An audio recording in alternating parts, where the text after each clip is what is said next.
உலகெங்கும் நிறைந்திருக்கும் தமிழ் நேயர்கள் அனைவருக்கும் எமது மனமார்ந்த வணக்கம். நான் உங்கள் ஜோதிடர் அந்தியூர் சுதாகர், பாரம்பரிய முறை ஜோதிட ஆராய்ச்சியாளர்.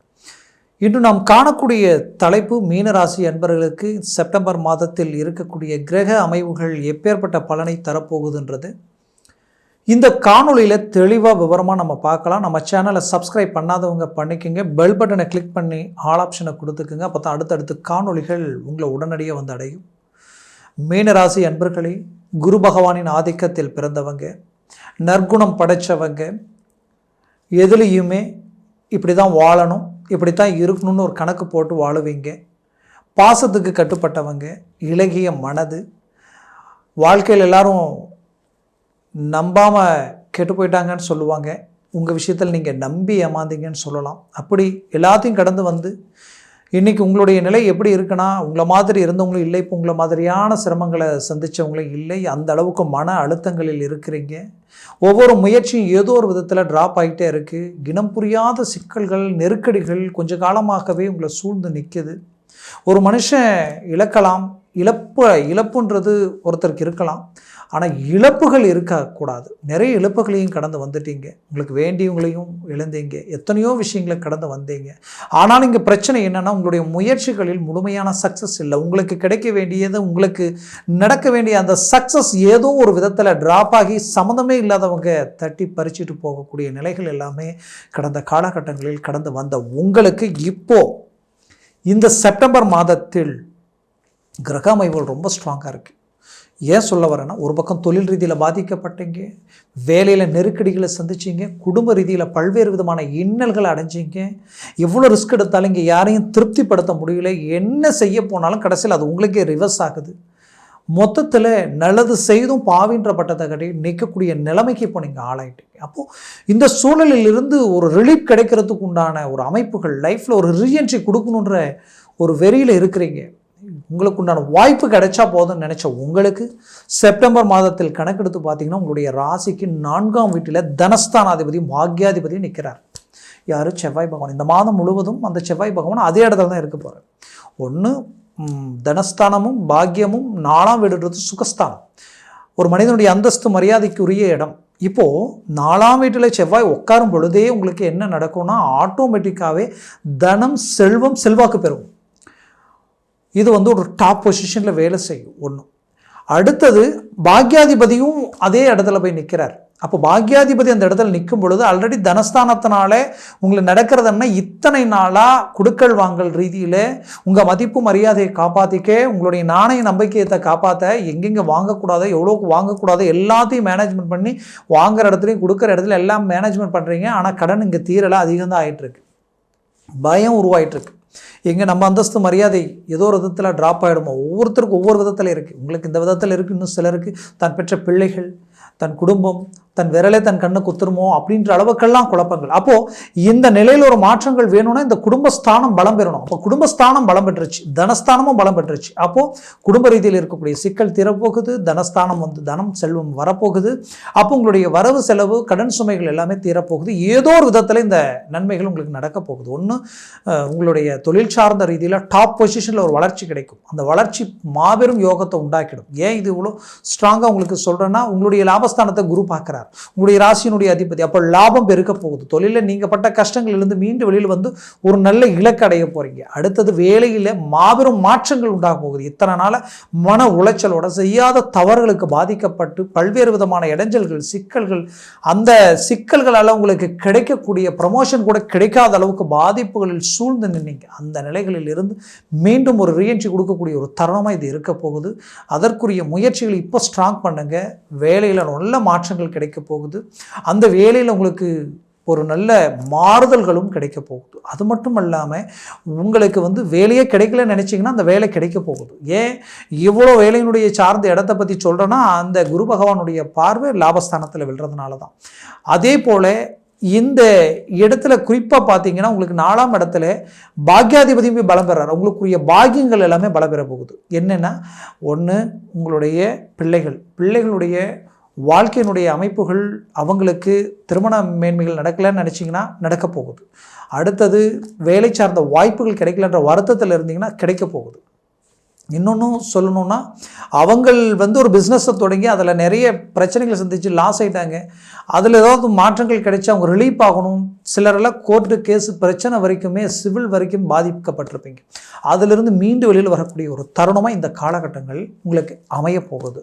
இதில் தான் பெற்ற பிள்ளைகளுக்கு பார்த்து திருமணம் பண்ணியிருப்பீங்க. அந்த திருமணமே இன்றைக்கி டைவர்ஸில் போய் நிற்கக்கூடிய நிலைமை உருவாயிருக்கு. அந்த நிலையிலிருந்து மீண்டு வரக்கூடிய வாய்ப்புகள் கிடைக்குமா நினைச்சி ஏங்கிக்கிட்டு இருக்கக்கூடிய உங்களுக்கு கிடைக்கக்கூடிய ஒரு தருணமாக இது அமையும். அதே போல் உங்களுடைய பிள்ளைகளுக்கு திருமணமாகி இன்றைக்கி ரொம்ப நாள் ஆச்சு, புத்திர பாக்கியம் கிடைக்கலன்னு நினச்சிங்கன்னா அதற்குரிய வாய்ப்புகள் இந்த தருணத்தில் அமையும். ஏன் இவ்வளோ ஸ்ட்ராங்காக சொல்கிறேன்னா, உங்களுடைய பஞ்சமஸ்தானத்தில் புதன் இருக்கிறாரு. அந்த புதன் மீண்டும் 7ஆம் வீட்டில் போய் உச்சம் ப்ளஸ் ஆட்சி அடைய போகிறார். இதில் ஹைலைட்டே என்னென்னா, உங்களுடைய 4ஆம் வீட்டிற்கு அதிபதி தான் அந்த புதன். அவர் உச்சம் ப்ளஸ் ஆட்சி. அப்போ 4ஆம் வீடுன்றது அந்தஸ்து, மரியாதை, வாழ்வாதாரம் பெரிய லெவலுக்கு முன்னேற போகிறீங்க, வளர்ச்சி அடைய போகிறீங்க. பாக்கியங்களுக்குரிய உங்களுடைய பிள்ளைங்களுடைய வாழ்க்கையினுடைய அடித்தளம் எல்லாமே டாப் லெவலில் வளர போகுது.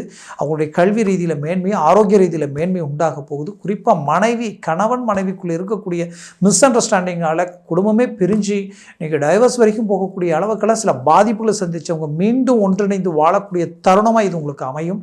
இந்த காலகட்டங்களில் பிரிஞ்ச கணவன் மனைவி ஒன்றிணையக்கூடிய ஒரு தருணமாக இருக்கும். அடுத்தது பார்த்தீங்கன்னா, அந்த 4ஆம் வீடுன்றது ஒருத்தருடைய வண்டி, வாகனங்கள், பூமி, சொத்துக்கள், வீடு சம்மந்தப்பட்ட இடம், இது எல்லாமே உங்களுக்கு கைக்கூடி வரப்போகுது. வீடு கட்டலையேன்ற வருத்தத்தில் இருக்கிறவங்களுக்கு ஒன்று வீடு கட்ட வாய்ப்பு உருவாக்குவீங்க, இல்லைனா வாங்குவீங்க அட்வான்ஸ் கொடுத்து. அந்த வாய்ப்புகள் உங்களுக்கு உண்டாக போகுது.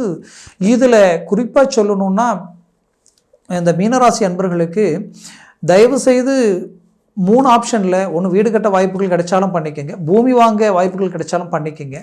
ஆனால் வண்டி வாகனங்கள் விஷயங்களில் மட்டும் கொஞ்சம் எச்சரிக்கையாக அதை அவாய்ட் பண்ணுங்கள். மீறி வேறு வழியே இல்லை, என்னுடைய இப்போ தேவைக்கு ஒரு வேலைக்கு போகிறதுக்கு கூட வண்டி வேணும் அப்படின்னு நினச்சிங்கன்னா பண்ணுங்கள். பட் ஆடம்பரமான விஷயங்கள் வேண்டாம். அந்த கார் சம்மந்தப்பட்ட விஷயங்கள் கூட தொழில் சார்ந்திருந்தால் தப்பில்லை, ஆனால் அதை லிமிட்டாக பண்ணுங்கள். பட் அதில் ட்ராவல் பண்ணும்போது ரொம்ப கேர்ஃபுல்லாக இருங்க. தேவையில்லாத வீண் விரைய செலவுகள் இருந்துடாமல் பார்த்துக்குங்க. கடந்த காலகட்டங்களிலேயே மீனராசி அன்பர்கள் நிறைய சந்திச்சிட்டிங்க, இப்போ சந்திக்க வேண்டாம், அதனால் சந்திக்க மாட்டீங்க. எச்சரிக்கையுடன் இருந்தால். அடுத்தது வரவு செலவு மற்றவங்களை நம்பி கொடுக்கறது வாங்குறதில் ரொம்ப கேர்ஃபுல்லாக டீல் பண்ணுங்கள், அது ரொம்ப முக்கியம். வெளிநாட்டில் இருக்கிறவங்களுக்கு 12ஆம் வீட்டில் சனி இருக்கிறதுனால தேவையில்லாத இடைஞ்சல்கள், நெருக்கடிகள் எல்லாம் சந்திச்சிருப்பீங்க. சில நம்பிக்கை துரோகங்களையும் சந்திச்சிருப்பீங்க. கண்டிப்பாக அது எல்லாத்துக்கும் ஒரு கிளாரிட்டி கிடைச்சி ஒரு நல்ல வளர்ச்சி அடைய போகிறீங்க. வெளிநாடு முயற்சி எடுத்து போகணும்னு நினச்சவங்களுக்கு தடைகள் உண்டாயிருந்திருக்கும். அந்த தடைகள் இந்த தருணத்தில் உங்களுக்கு மீண்டும் கைக்கூடி வரும். அதற்குரிய வாய்ப்புகள் சக்ஸஸ்ஃபுல்லாக இருக்கும். சினிஃபீல்டில் இருக்கிறவங்களுக்கு நல்ல சான்சஸ் கிடைக்கும், நல்ல மாற்றங்கள் உண்டாகும். அதுலேயும் பார்த்தீங்கன்னா, குறிப்பாக இந்த அக்ரி விவசாயத்துறையில் இருக்கிறவங்களுக்கும் சரி, டெக்ஸ்டைல்ஸ், துணி, நெசவு சம்மந்தப்பட்ட விஷயங்களில் இருக்கிறவங்களுக்கும் சரி, நல்ல சேஞ்சஸ், நல்ல மாற்றங்கள். வியாபாரத்துறையில் இருக்கிறவங்களுக்கு ஒரு நல்ல மேன்மைகள் கிடைக்க போகுது. ஏன்னா சூரிய பகவான் ஆட்சி பெற்றிருக்கிறார். அவர் மீண்டும் 7ஆம் வீட்டிற்கு 16ஆம் தேதிக்கு மேலே வரப்போகிறார். சுக்கிர பகவான் ஆட்சி பெறுகிறார். அப்போது சுக்கிரன் சினிஃபீல்டுக்கு உகந்தவர், ரொம்ப நல்லா இருக்கும். டெக்ஸ்டைல் சம்மந்தப்பட்ட விஷயங்களும் ரொம்ப நல்லா இருக்கும். செவ்வாய் 4ஆம் வீட்டில் இருக்கிறதுனால அக்ரி, ரியல் எஸ்டேட் சம்மந்தப்பட்ட விஷயங்கள் எல்லாமே அருமையாக இருக்கும். மொத்தத்தில் இந்த காலம் உங்களுக்கு கிடைச்ச ஒரு பொற்காலம். முயற்சிகளை ஸ்ட்ராங் பண்ணுங்கள், ஒரு நல்ல மேன்மைகள் அடைய போகிறீங்க. ஆன்லைன் சம்மந்தப்பட்ட விஷயங்களில் ரொம்ப எச்சரிக்கையாக இருங்க. நிறைய பேர் மற்றவங்களுடைய வாய் வார்த்தைகளை நம்பியும் சில ஆன்லைன் சம்மந்தப்பட்ட விஷயங்களை பார்த்து அதில் இன்வெஸ்ட்மெண்ட் பண்ணி விட்டதை பிடிக்கணுன்ட்டு வேறு வழி இல்லாமல் நீங்கள் நல்லதுக்காக நினச்சி இறங்கி கடைசியில் குடும்பத்திற்கு தேவையான சொத்துக்களை இழக்கக்கூடிய நிலைமைகள், சிலர் இருக்கிற டாக்குமெண்ட்ஸ் எல்லாத்தையும் கொண்டு போய் வச்சுட்டு இன்றைக்கி வாங்காத கடனுக்கு வட்டியை கட்டக்கூடிய நிலைமைக்கு ஆளாகி நிற்கிறீங்க. மீண்டும் இதனால் நிறைய பேர் குடும்ப வாழ்க்கையே பாதிக்கப்பட்டு குடும்பமே பிரியக்கூடிய அளவுக்கு எல்லாமே, சிதறக்கூடிய அளவுக்கு எல்லாமே பாதிப்புகளை சந்திச்சிட்டிங்க. மற்றவங்கெல்லாம் உங்களை தேவையில்லாத விமர்சனம் பண்ணக்கூடிய நிலைக்கு எல்லாமே சந்திச்சிருக்கீங்க. அதனால் இதை விட்டு நீங்கள் வெளியில் வரணும். மீண்டும் ரீஎன்ட்ரி கொடுப்பீங்க, வளர்ச்சி அடைய போகிறீங்க. வரக்கூடிய காலங்கள் பெரிய லெவலில் சாதிக்கக்கூடிய காலமாக இருக்கும். அதற்கு இந்த செப்டம்பர் மாதம் ஒரு நல்ல ஊன்றுகோலாக இருக்கும். கவலைகள் வேண்டாம், முயற்சிகளை பலப்படுத்துங்க, ஒரு நல்ல மேன்மை அடைவீங்க. நான் சொன்ன இந்த பலன்கள் எல்லாமே கோட்சார ரீதியில் சொல்லியிருக்கிறேன். ஜனன ஜாதகத்தில் திசா புத்திகள் இருக்குது. அந்த திசா புத்திகளில் சர்வாஷ்ட வர்க்க பரல்கள் இருக்குது. அந்த பரல்களில் எத்தனை பரல்கள் இந்த கிரகங்கள் பெற்றிருக்கோ அது பொறுத்து தான் இந்த பலன்கள் முழுமையாக கிடைக்குமா சற்று குறைமான்றது பொறுத்து அமையும்.